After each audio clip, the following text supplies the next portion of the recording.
Welcome to E-Concepts. In early September 2025, a sequence of decisions and long-standing failures pushed Nepal into a political collapse.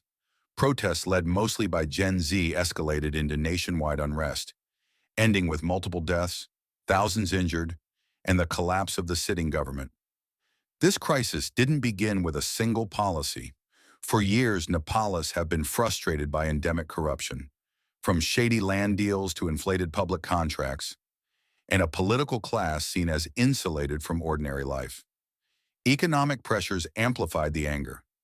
Youth unemployment has been historically high, around 20% for ages 15 to 24, and many young people see migration as the only route out.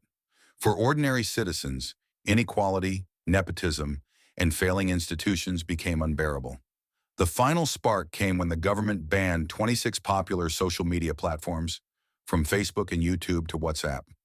Officials claimed it was regulation, but people saw it as a direct attempt to silence criticism. For a digitally connected Gen Z, this was the breaking point. Protests erupted across Kathmandu and beyond. Gen Z led the charge, chanting against censorship and corruption. What began as peaceful online calls to gather turned physical. Clashes with security forces quickly escalated. Reports from hospitals and rights groups show security forces use live rounds and other lethal force, and bodies began to pile up.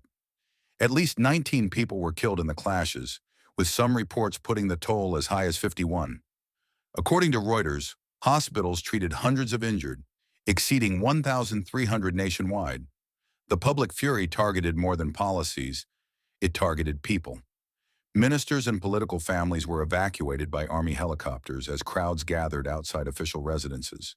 There were viral clips of frantic evacuations and officials being spirited away.